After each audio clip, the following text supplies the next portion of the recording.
Welcome back, RynoRyder's podcast. This is episode 3, and this is the word. This is a show about showing what it's like to be, what life is actually really like, living as an independent filmmaker in Los Angeles, and trying to tear down and expose that alluring Hollywood curtain that so many have up about. I am joined today. I forgot to ask how you pronounce your last name. Kalb. Kalb. Yeah. Mr. Kevin Kalb. Howdy there. Thanks for having me on, man. Kevin, you're welcome. Thanks for being here. Thanks for doing this. This Josh, to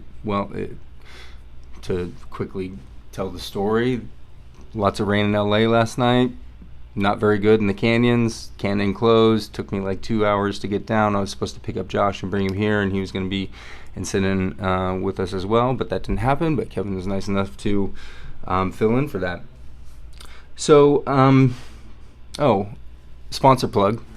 Today's episode is sponsored by nobody. Once again, because if you would like to be a sponsor, this is the point in the show where I would give you a well-written, nice plug about whatever you're offering or selling. So let's get into it. Today's topic is the power of cinema. And what I mean by that, when I say the power of cinema,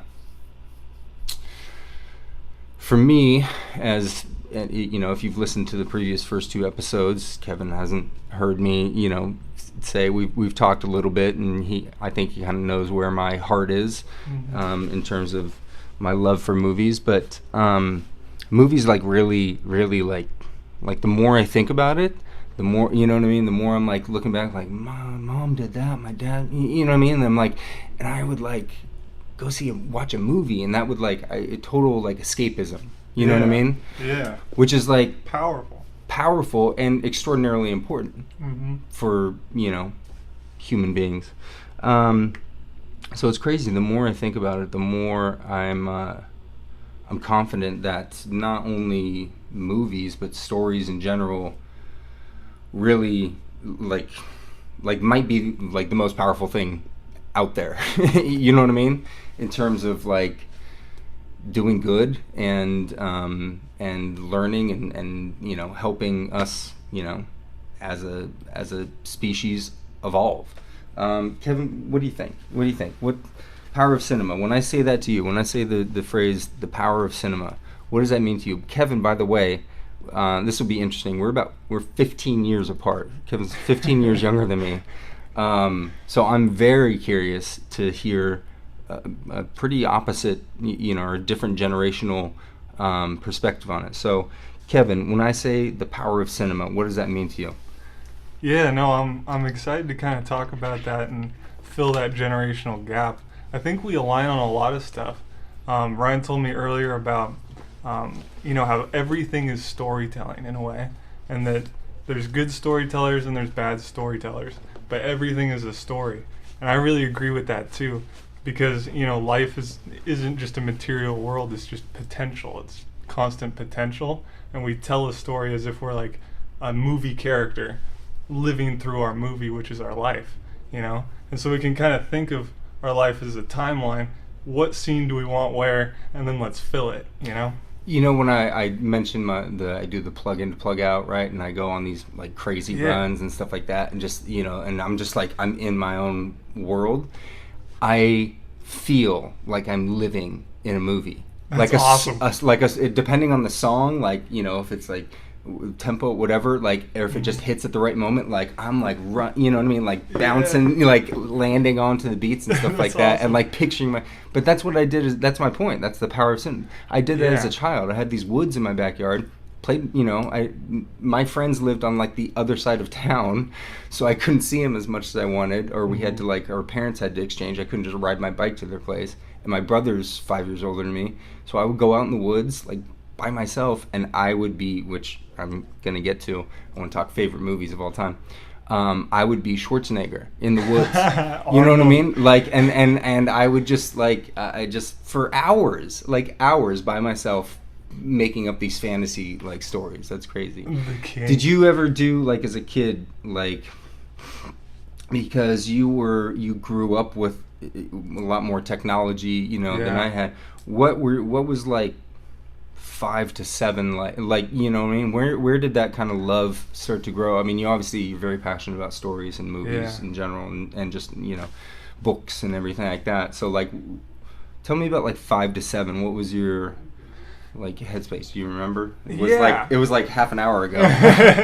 So it's interesting because specifically with my generation, I'm 23 right now. We grew up so that you could actually have a little camcorder, and we were still in the tape days, so we could record anything. My parents had this camcorder, and so I would record a ton of stuff and then talk about the influence of movies and TV. I think it was like 5th or 6th grade. My buddy and I, we constantly made skits. And so we'd go out in the woods and we would mimic our favorite movies and try to remake them and stuff like that. We remade like a little kid version of Ocean's 11. Stuff like that. Ocean's 11, that's great. And like different action scenes. Do you still have all that? Yeah, I still have a lot of my stuff too. It's on YouTube and it's embarrassing. It's on YouTube, oh shit. That's another You got worldwide distribution at age 5. Well, slightly a little bit after age 5 here, but I think that's kind of the difference now, is that anybody can make pretty dang good content and upload it for the world to see. And we were making pretty bad content, but the world could see it and we could make it, which was the other fantastic part. And we had that opportunity. And so I was able to make movies since like 5th or 6th grade up until now. And I think that was hugely valuable. I can't imagine cutting strips of movie and pasting. Well, I was just I never cut like film, but I did tape to tape of VHS. Oh yeah. You know what I mean? Hit play, record. Oh, stop. Oh shit, I gotta do it again. You know what I mean? Or just editing in camera. That's why I don't know if I mentioned to you, but I know I've told somebody else.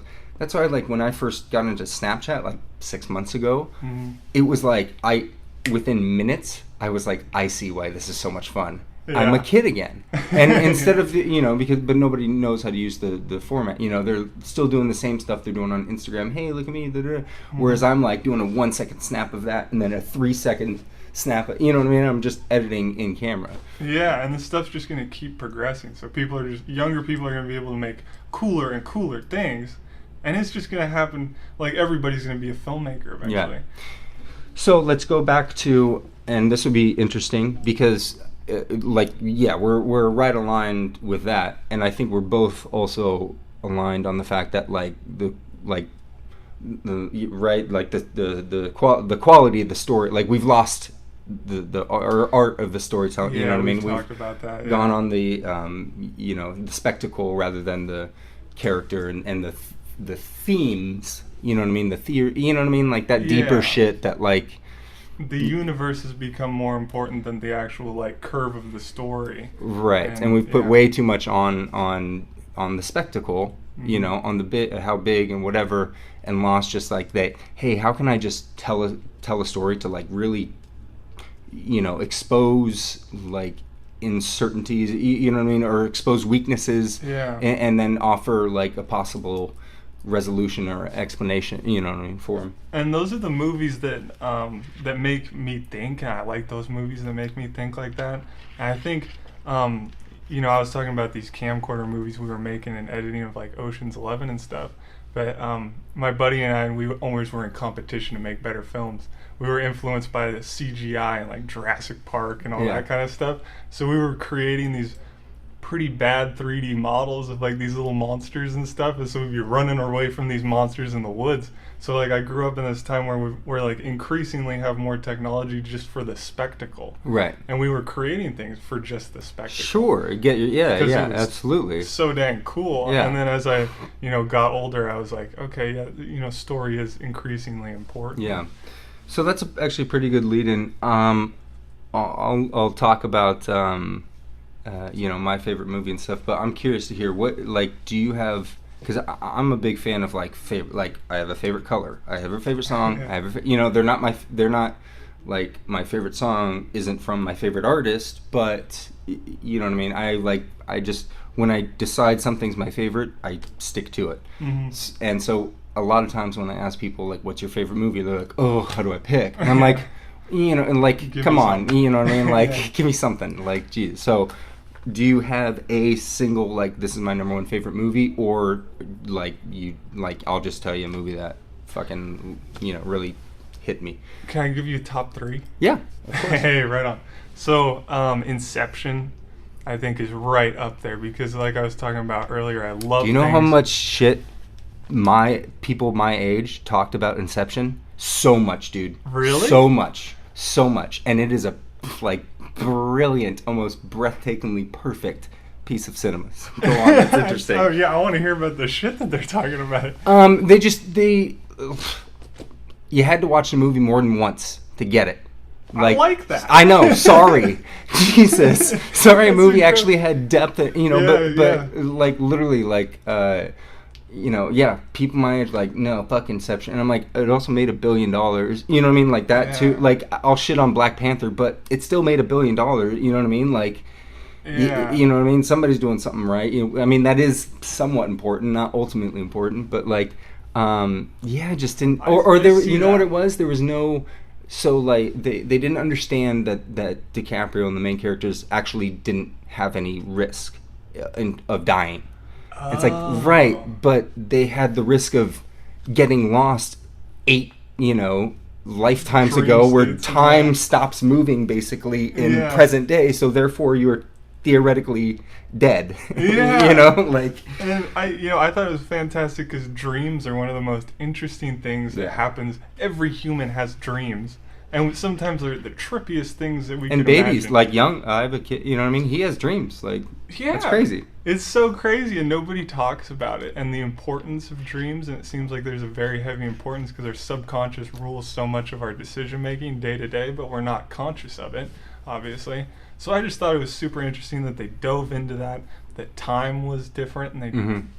pieced apart time and changed that. And then on top of that, like Nolan, the way he structures, like the way he plays brilliant. with structure is incredible. Christopher Nolan's brilliant. Yes. I 100% agree. So Inception, what's number 2, or what the second one in the top 3? They don't have to be in order. The first Matrix. It's so Nice. And it was solely because I absolutely loved when a movie makes me think about a philosophical concept that deeply. It made me, like, still to this day sometimes, like, I was talking to a homeless guy on the basketball court the other day about how we could be living in a simulation. Uh-huh. We just don't know. And it was This so is ahead of actually its this time. is gonna turn. This is early, but this is actually on good pace because this is gonna tie in perfectly with my Right on. movie recommendation. And I'll tell you what, or I'll tell you the story. But let me tell you, this will be interesting for you. My Matrix, like, how old were you the first time you saw the Matrix? Teens, younger teens. Okay, so Yeah. like 10 years ago, Yeah, good and time. it came out like it came out in '99, so Yeah. that's almost 20 years ago. Yeah. Yeah. Wow, that was ahead of its time, that movie. 100%. Yeah. Right. So let me tell you, let me tell you some business behind this. Why Matrix was nobody knew, which is like I believe the reason why the Wachowskis, they're incredible. Yeah. They're incredible filmmakers. They've been shit on by the system, like completely shit on. I believe, in my opinion. And by the way, Speed Racer isn't that bad. Okay, but so Matrix came out in '99. I was 19. Okay, it was released in March. It was a sci-fi, like how it was marketed is this sci-fi action movie starring Keanu Reeves. Keanu Reeves hadn't had a hit for 4 or 5 years since Speed, right? And was renowned as, it's still Bill and Ted. It's, you know what I mean? Like, did it really Keanu Reeves start? Oh, by the way, like, I think, was Constantine after the Matrix? You know what I mean? Like, he never, like, once again hit that, like, stride, you know what I mean? Totally. But the Wachowskis saw something. By the way, Yeah. Josh has met him and done a table read. I mean, like, really? Amazing dude. Like, Cool. start to finish, absolutely amazing. Nice. I would die to work with him. Absolutely die to work with him. But everybody was shitting on him. And the Wachowskis, by the way, weren't that big. They'd only done One of the movie Bound, maybe a couple of the movies, but Bound was their big one, like '96. Huh. It's kind of this like lesbian, risque like crime story. Yeah, yeah. Check it out. And then they take off, like they convinced the studio to give them, $160 million. Like it wasn't like crazy. Well, I guess that's kind of crazy. Or maybe the first Matrix was less, and they got a ton more for the last two. My point is, I knew, like movie in March, you know what I mean, is not going to be like what are the chances that a movie that's released in March becomes one of the greatest movies of all time? Like very rare. And so I went into The Matrix like as like blah blah blah, like Keanu Reeves, and literally had my face blown off. Like literally face blown off. I walked out of the theater, turned around and walked right back in and watched it again. Really? Like, oh, that's awesome. Yeah. So it's like, yes, The Matrix, that's great. So you're 2 for 2 so far. So last one, what's the third? So I saw this one really recently, and it wasn't fantastic production, wasn't like fantastic cinema or anything. It was once again the philosophical concept, and it was the Truman Show or the Truman Report. Truman Show with Truman Show, Jim Carrey. Yeah. And I watched that because I wanted to watch a movie with my girlfriend, and she was like, "Yeah, I love Jim Carrey," and I'm like, I don't know about this. Jim Carrey's on another level, my friend. Yeah, he is on another level. He's coming out with a new movie too, where he's like Terrence McKenna or something like that. Yeah. Did you see the whole painting video? There's like a little painting video on Facebook or whatever. Huh. He's like painting this giant thing on the floor, but he's like suspended and like. He's like he's you want to talk about enlightened? Yeah, he is like, Mr. Enlightened right now. Yeah. Yeah, for sure. Which is, again, people are like, Jim Carrey's, not shaving his beard, talking all this crazy stuff, and become a painter. It's like, I think it's brilliant. Yeah, it's like, well, the dude can do whatever he wants. Yeah, exactly. And he always, like, whenever he's playing a role, he really gets into that character, Yeah. And did you watch that documentary of Kalb Kevin? Yeah. Yes. Oh my goodness! Incredible. To see that. Imagine being on that set. I love when he was like pushing the other wrestler, but like not in care, but it was like offset. It was like in between takes, and it was like getting this other actor, wrestler, to such a point of like, literally, I'm gonna knock this fucking dude out. And it's Jim Carrey doing it. It's not like... It is so brilliant because the behind the scenes is almost as good as the movie at that point. Because to see people's reaction to like, oh my goodness, I have to deal with this guy? Like, that's so interesting. So, okay, those are all three good. That's super interesting. So I can rattle off my top 5 pretty well. Yeah, give it to me. Number 1, Predator. Number 2, Jaws. Number 3, Saving Private Ryan. Number 4, Glory. And number 4, Braveheart. Number 5, Glory. Those are bangers. Yeah. You just knocked off a bunch of bangers. Yeah, those are my bangers. I mean, and like, look, that from 6 to 10, like I know some movie like 1933 King Kong is in there in top 10. Mm. Wizard of Oz might be in there. It's like weird. Yeah. My 5 to 10 goes like super old school. Yeah. And hit all of Hitchcock stuff, But let me tell you why Predator. Why I touched on it before, but like grew up in the woods, stuff like that. You want psychological, like philosophical, like I can technically tell you why Predator is my favorite film of all time. I did a 80-page thesis paper on it, where I literally stopped and paused every single shot in the entire movie from start to finish, described what the shot was, a wide shot, long shot, you know what I mean? Yeah. The movement and the reason that shot was chosen to progress the story. You know what I mean? It was what a good report to do. It was, you know what? And tip to those filmmakers out there, especially if you're a youngster, you got time. And back then, I had to start and stop on my DVD player. You know how awkward that was? Like if I missed a shot and I had to rewind and then try to catch it again. Like you have it very easy now. But it's a great practice, you know what I mean? Like, it just really forces you, and it's, like, exhausting and tiring, but, like, you learn a shit ton. Anyway, so for obvious reasons, Predator is amazing. Everybody knows that. Schwarzenegger is my favorite actor, a hero. He is a hero like, I for look me up too. to. You know what I mean? Like, just like the day I shake that man's hand, like probably tears. I don't know how I'm gonna react. It's gonna be very weird. But again, youngest, you know what I mean, by far margin. Lot of alone time, you know, just me and my mom. Like dad wasn't, you know, around. Like just had movies, and so literally Schwarzenegger became like who I looked up to in terms of like a man. You know what I mean? Like, yeah, that's I mean, good role model. Physically, you know, he's destroying. Like, he couldn't be touched. This will tie in because the person that told me this story goes into the movie suggestion towards the end. Claude, I met him in film school, Art Institute in Seattle. He's from France, south of France, and we were talking about. And he's the same, you know what I mean? We're like, Schwarzenegger's the best. And he was saying he was in a theater watching Speed. And do you know Speed? With Keanu Reeves. Yeah. You've never seen Speed with Sandra Bullock and Keanu Reeves? No. Are you shitting me? It's a must-see because I'll tell you why. It came out like 95. Speed was it blew up action movies. Really? Oh yeah, it's like from then on, studios tried to copy it. Speed's a fucking killer. It's cheesy as fuck, but it is great. Cheesy action's fun. I tried to remake a bunch of cheesy action. Dude, I mean, like when the bus jumps, you're gonna laugh your ass off because it's so bad, so poorly done, but shot beautifully. Incredible cinematography, great action, great script. It's like a 7-act plot structure. It's very elaborate. You know what I mean? So anyway, there's this part towards the end. I won't totally give it away, but basically he's handcuffed like to the subway thing, and he can't get out because of the bar, right? Like the metal bar. Yeah.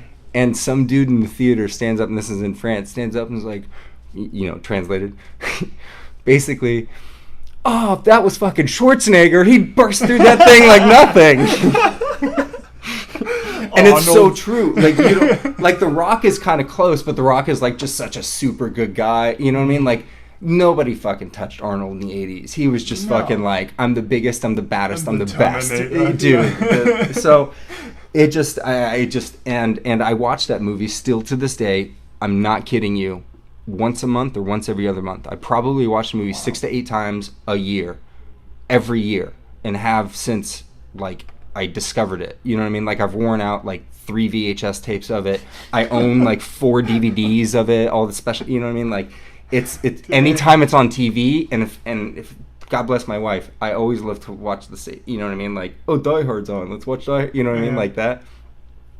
Anytime Predator's on and I'm like, I'm alone and like it's kind of I'm like, I'll sit and watch Predator again. You know, it's like, it's insane. Dude, I respect that you watch movies as much as you do, because I think that's a really important part to filmmaking, is just analyzing all of these classic filmmakers' styles. I'm not quite sure why more people don't. And the reason I kind of adopted that 1 movie a day rule, like on average, you know what I mean, is I read a while ago somewhere that Martin Scorsese watches 3 movies a day. Oh my goodness. Like, you know, and so I was like, shit. I mean, if Martin Scorsese's still watching movies at this, you know what I mean? Like, I got to step on my game, you know what I mean? Like, so I don't really know. And I mean, look, everybody watches movies, and, you know, to be honest with you, I don't know. I don't know how many, I don't know what other people's movie watching regimen is. Yeah, I think it's a lot of time stuff. And I'm sure people can go put it on like 2 times speed now or something like that. And there was something interesting that I did. This actually got me to watch The Truman Show in the first place. Was I was editing out scenes from these like different fantastic movies, and I needed specific scenes where the main characters were watching a television so that I could put footage inside the television. Yeah. And so I actually just had the movie on my computer and then scrubbed through it like super fast. So I just saw shot. And I could analyze which movies I was like, this is cool, I'm interested. That's and interesting. Which ones I was like, this is just all boring, you know? Just by scrubbing through. I could probably do the same thing. Actually, I know I could. I guarantee. Yeah. Yeah, I would almost recommend it's it. It's a weird thing. It's almost like you know what I mean? Like, well, it's just like, like, remember we were looking at that D-Tube thing. Yeah. And there was only 2 thumbnails that Stood our out to eyes us. were drawn to. Yeah. And it's because they were the most cinematic or artistic. The other ones were YouTube-y. You know what I Very mean? YouTube-y, yeah. So that's interesting. So the power of cinema, man. I mean, look, we just went into like the movies that, you know, some of our favorites. I want to talk about this kind of theory I have that I don't think is you have to prove it, whatever. That the experience of watching a movie, in terms of like where you're at in your life, who you watch it with, how you watch it, what time of day, all these external factors that have nothing to do with the quality of the movie. Yeah. You know what I mean? All these external factors, how those can affect your experience of watching a film. Let me give you an example. Oh, in my top 10 also, probably. In the last 5, the 5 to 10, Pacific Rim. Ooh. Okay? Not only is it, 18-minute opening sequence before the fucking titles hit, people. Like, that's, I was like, you have my money, thank you. Like, I was entertained. Like, that's good. Oh, wait, there's more? Yes. Yeah, Yes, another ticket please. for the rest. Right, yeah. It's like, they come into the titles and like, so, if you like that, Yeah, another pretty much. $20, boom. So not only is it an incredible fucking film, it's one of my favorites. A friend of my wife's who had worked like in the bar, you know what I mean? Just in one LA friends, let's put it, so known for 5, 6, 7 years, whatever. Kimmy is her name. She's a teacher. She teaches underprivileged, like she was teaching in the ghetto and here in LA, and then she moved to fucking New York and teaching in the ghetto schools in there. Like she's a badass, super amazing, wonderful person. So she was moving from LA to New York, and so so she wanted one night, with that, with us and with Abby. So she was gonna come over. We're gonna go see a movie. We're gonna, she was gonna stay at the house, and then when I went to work the next day, they were gonna have like a Lifetime movie marathon. Literally, that was the plan. Couldn't be happier, right? So we go see Pacific Rim. We're, a lot, but or at least I was. And we were just so happy. You know what I mean? Like everything was great. We were super happy for her to meet. Although she was leaving, to do a great thing. Abby was in a great place. I was in, we were just like all positive. Like, this is fucking great. We went and saw like the 11:45, 3D IMAX showing, whatever. Sat in the theater and had our faces blown off. And the reason I say the 18 minutes is like when those titles came up, we all 3 looked at each other and were like, what the fuck? Like, we did not fucking expect this at all.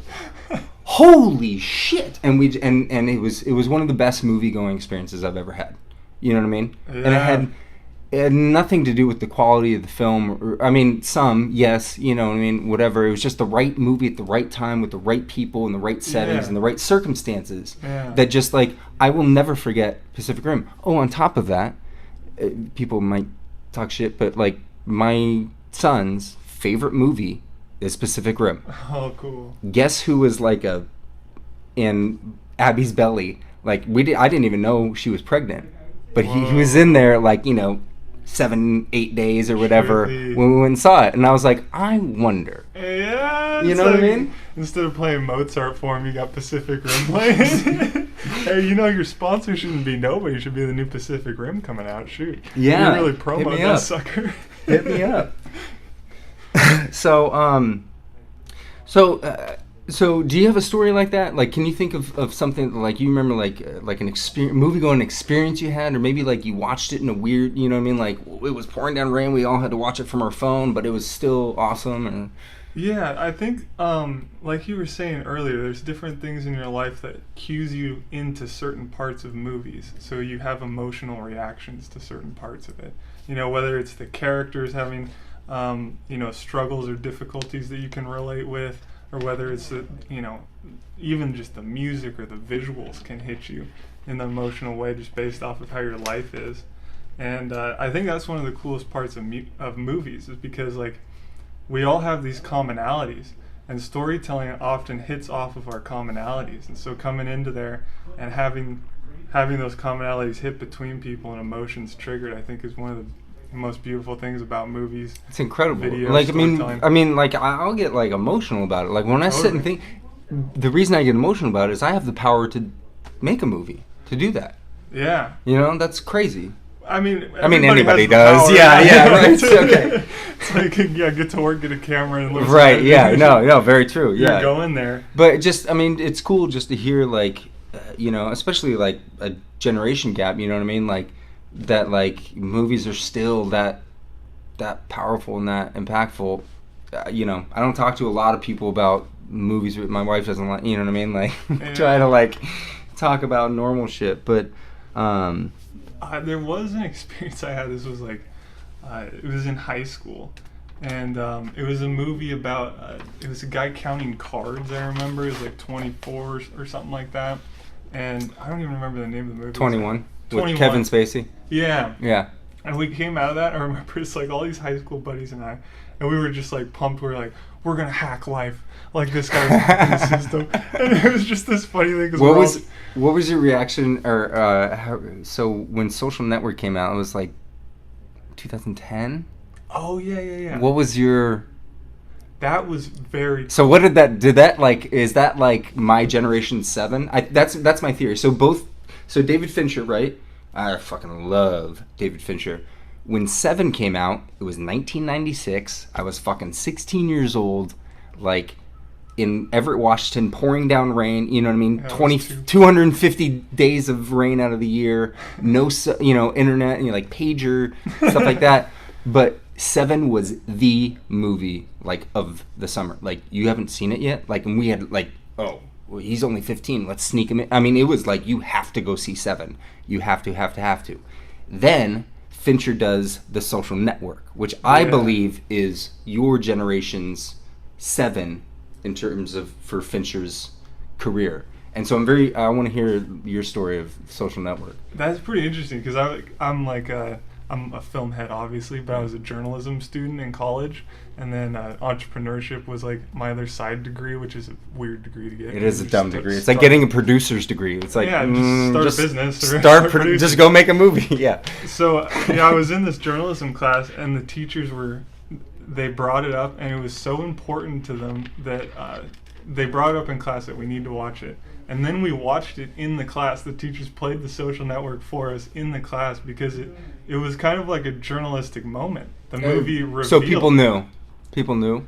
Oh, yeah. Like, this was like revealing one of the biggest creation stories of a huge company, and it was newsworthy, it was journalistic, and it was cool to see, like, what the little steps were that brought it into what it was. And for me especially, because I'm interested in building businesses, it was fun to see how he started in this college. He stole the idea from these twins, he built it up, and there was this conflict and passion, and it built it into what it is today, and everybody's using it today, and it's one of the most important journalistic film tools, all that. So I think like for Fincher to have the opportunity to make that movie alone was like, this is a great opportunity. Well, and Sorkin's screenwriter, I mean, just like ball, like you want to tell like a real, like he's just like, he's insane, like just give him the data and he'll produce an incredible screenplay because he understands story. And what I mean? He's not fancy in terms of like, people think, oh, he's so great with dialogue. It's like, yeah, but that's probably 5% of the work he puts into the entire screenplay. The reason the dialogue's so great and witty and and that's what people think of like as the great writing, is like because he did a butt ton of building the characters and conflicts and you know what I mean, moments and just like a symphony, you know what I mean? Oh, it was a beautiful symphony, and it kind of recorded too, like this was the creation of a company that's kind of destroying long-term film. I know. Because I loved it. Facebook is now like the new TV, you know? I know. Like Facebook should have a TV that you just plug right into.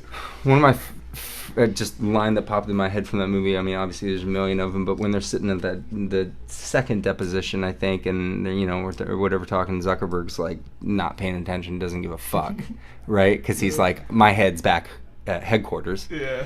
And they're saying blah blah blah, and he makes that line of, you know, if they were the inventors of Facebook, they would have invented Facebook. I love that. Yeah. Boom. You know, Period, bitch. It's all about action. Period. It's Doesn't all matter about what you action and say, yeah. execution. Doesn't fucking matter. Love I don't that. care. That's interesting. Okay, so let's flip that real quick, and let's go. And I'm curious if you have any stories or experiences you can remember, whether it be like just like, oh, like the friends I was with were lame, or like, oh, my dog just died and this was the first movie I watched after or whatever, were like a bad movie going experience for maybe not necessarily a bad film.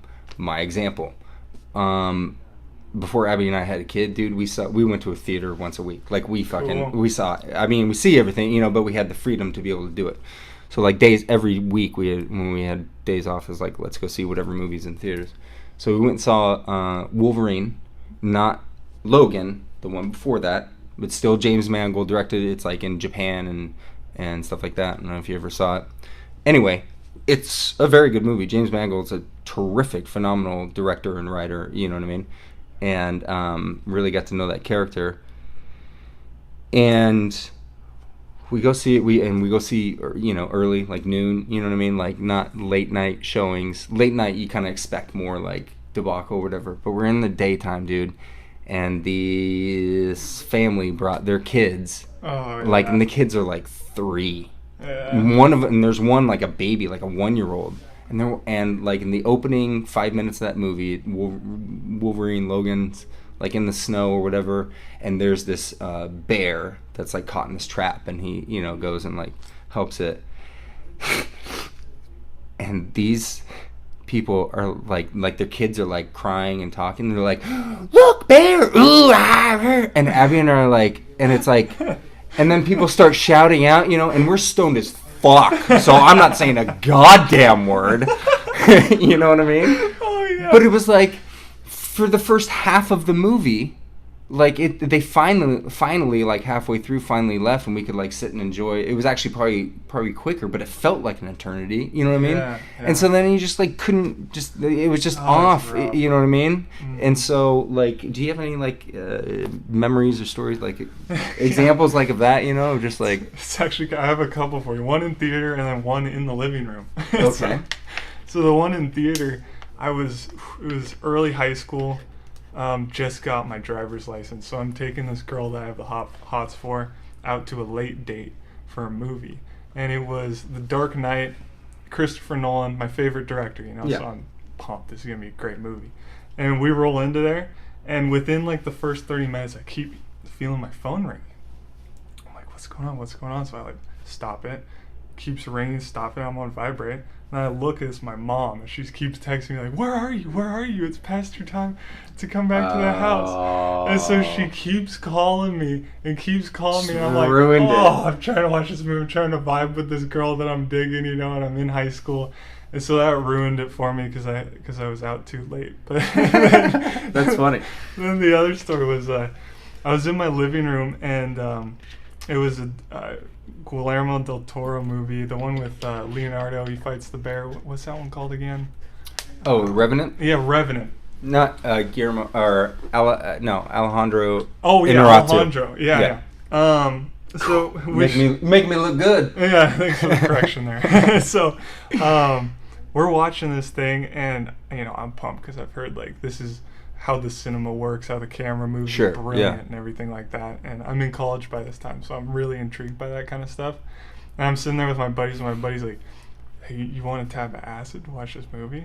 And I'm like, oh, hell yeah. You know? Ruined it. And I took this tap of acid, and we're smoking weed and stuff too, and then it hit me so hard. I'm like looking at my buddies, and they look like these energy beings that are like sitting on their thrones of recliners, and like I'm in like this whole different dimension. And then I'm like stuck watching this movie that's just so dark and so depressing. It's crazy. It's and so good though.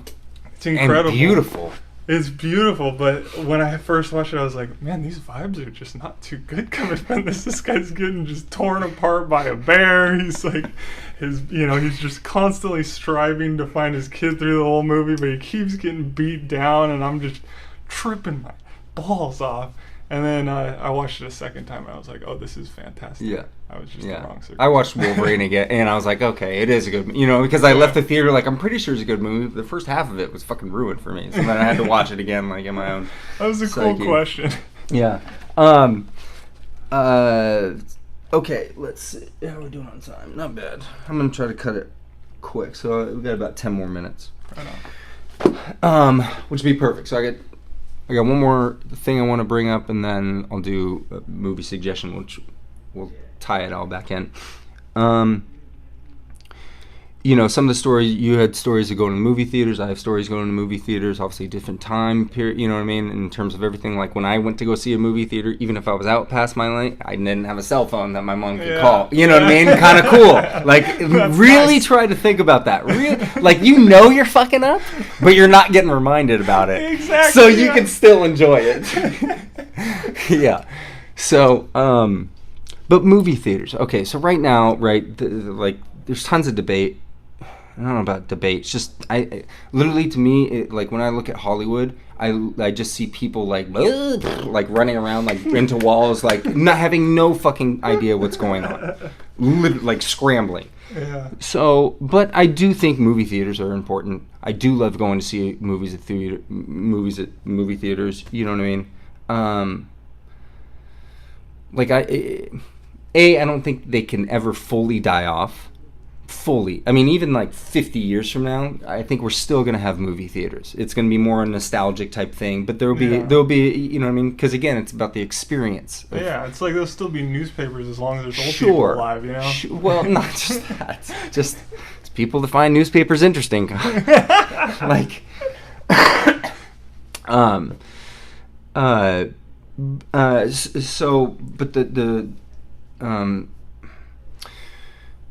okay, are you familiar with Alamo Drafthouse Theaters chains? There's one in Austin. They just opened up a second one. I think maybe still in Texas.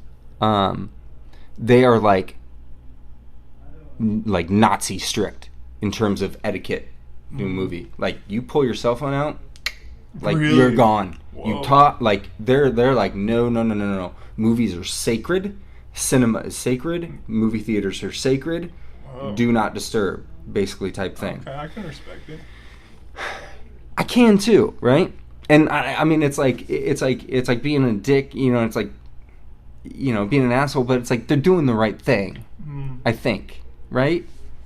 Yeah, I mean, for the artist that made it, I think, you're giving respect to somebody's work, making sure you give your attention to it, because you paid to give attention to the movie. You might as well and not ruin somebody else's attention. So, but then if because look, like the distractions are only going to get more. You know what I mean? Like for the general public, like theater going etiquette is only going to get worse.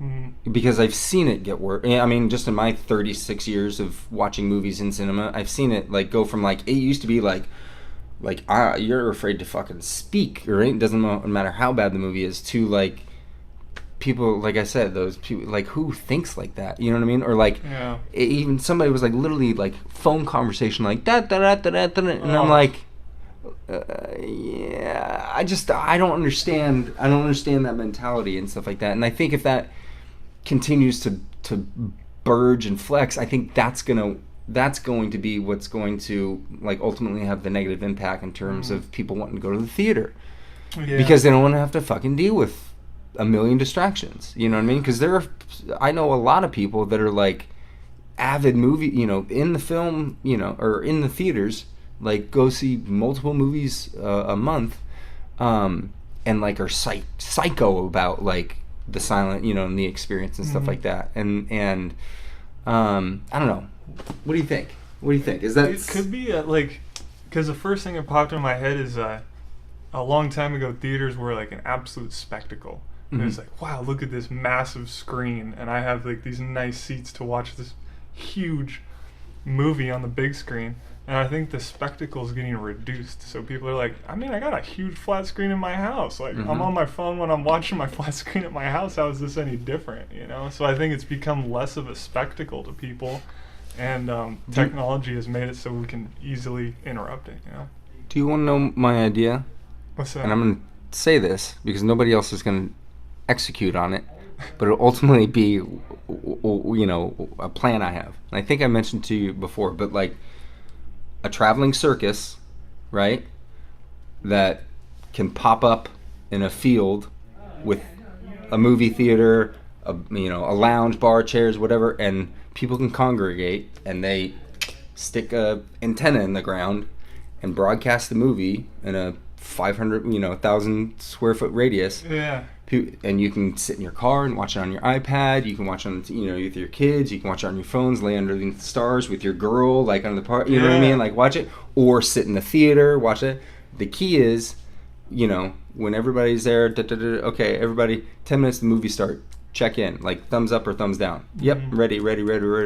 Movie doesn't start playing until everybody says agrees. Like wherever they're watching it, however they're consuming it, whatever's comfortable for them. Yeah. It's about the bringing people together and having them like all agree to watch a piece of entertainment, cinema. Yeah. Watch a story. Dude, I really love that. It's kind of like your Pokemon Going movie. Yeah.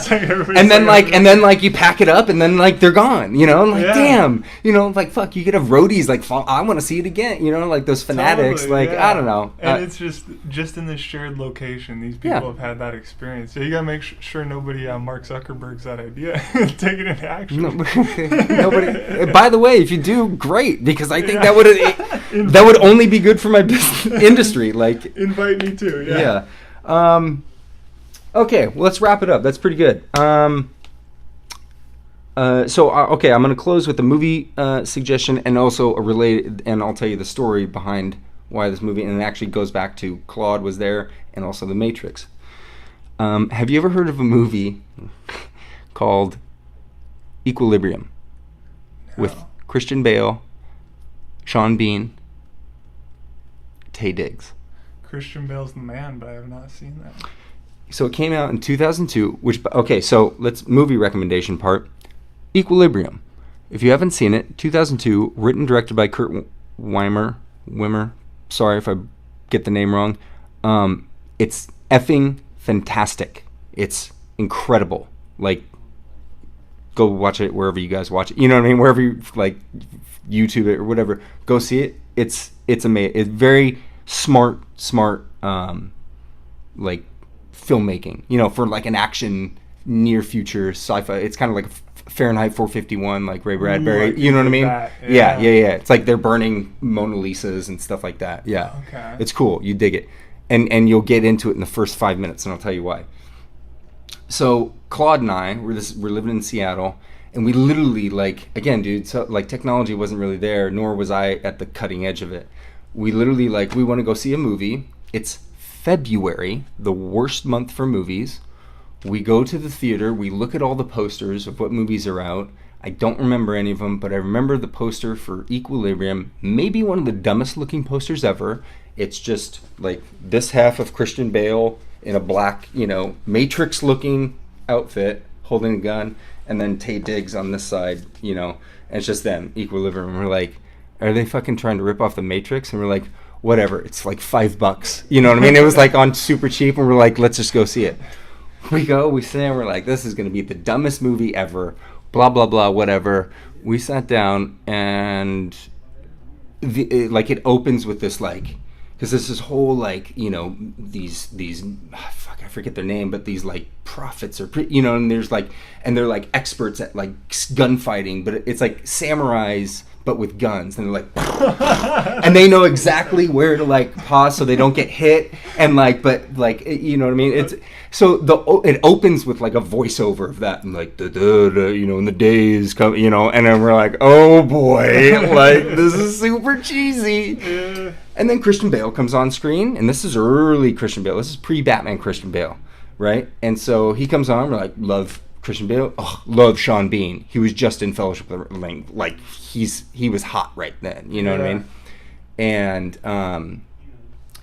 And they get out, and it's the opening scene. They basically have to go into this warehouse, and there's this dude held up in there, and these, it's like all these other guys are trying to find him, but we need these experts to come in and just wipe them all out.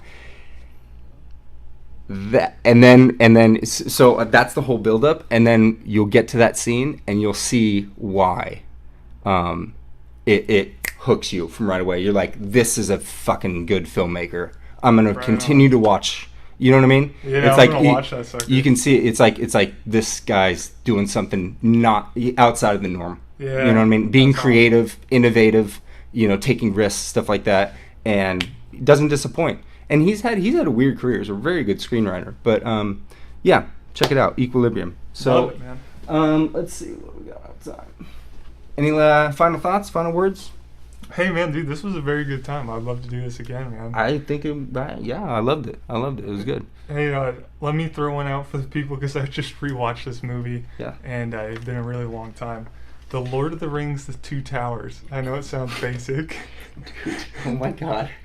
But I just watched it yesterday. Like for the first time? No, but I was young Oh, when okay, I first yeah, watched sure. it. And I was like, this is incredible film work.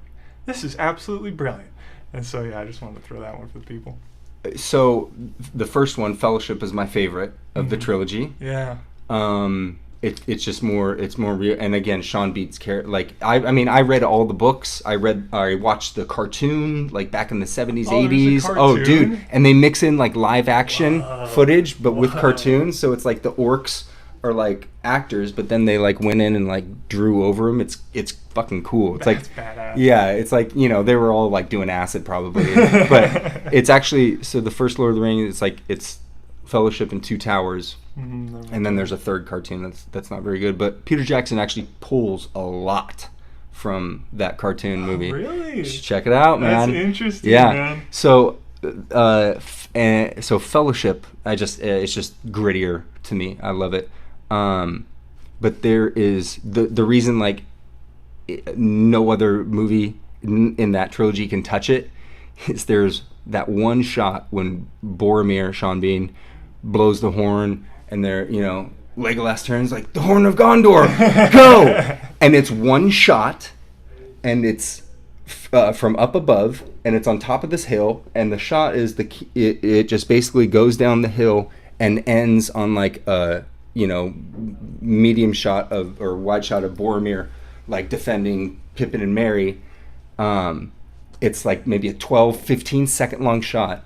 But like you watch the behind the scenes, and like Peter Jackson had a fucking wire rigged, like through, I mean it was incredible. Right? And this was like in '97. They're like innovating like this, but it's all real, and it has like 80 extras. You know what I mean? Yeah. Running through the woods, and just the ability to choreograph all of that.